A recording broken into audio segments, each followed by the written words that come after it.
Salut les dingos de la baguette, ici Fabrice pour Body and Drum, le plaisir du geste sans tension. Aujourd'hui, je vais te parler de la boîte à outils. Rien à voir.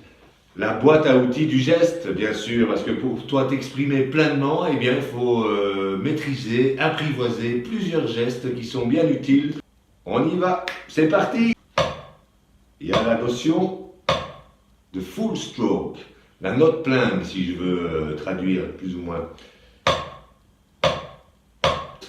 Le principe de la full stroke, c'est d'avoir toujours une intention dans ton geste de revenir de là où tu es parti.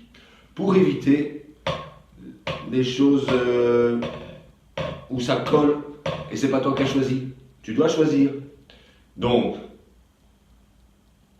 voici la full stroke. Avec la hauteur qui te fait apprivoiser, franchement, c'est ce retour à la maison. Je pars de là, je reviens là.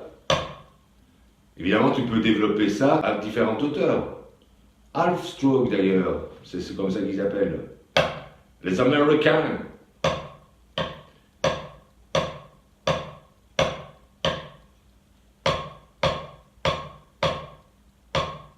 Et on en vient à un autre geste qui est pour le petit volume, le tap stroke. Et on voit qu'on applique le principe de revenir de là où on est parti. Half stroke, full stroke.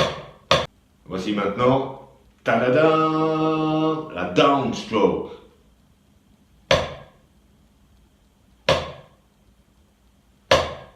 En fait, tu pars de plus haut, mais tu t'arrêtes comme la tap stroke.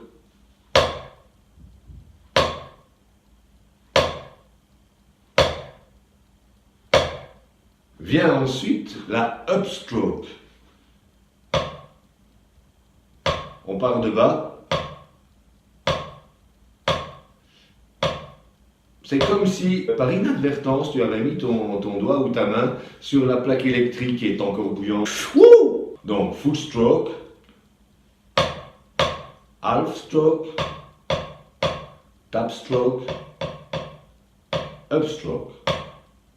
Et si tu les mélanges, ça devient...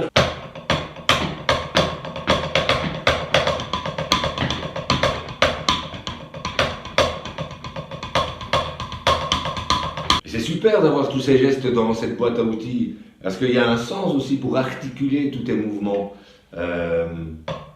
Tap stroke, et puis tu veux faire une note forte après, donc tu vas plutôt choisir une up stroke,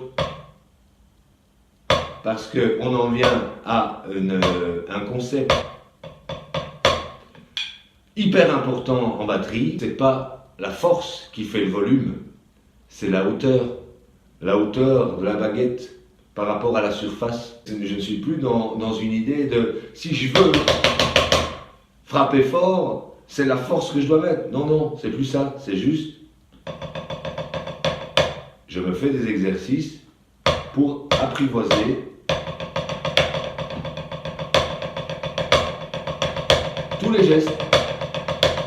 Et c'est comme ça qu'on se rend compte que le son, même sur le pad, chante différemment selon la façon dont je vais frapper.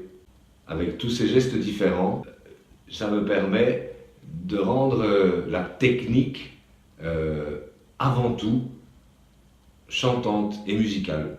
J'espère que ça te parle. N'hésite pas à me poser des questions si il y a des points que tu voudrais approfondir.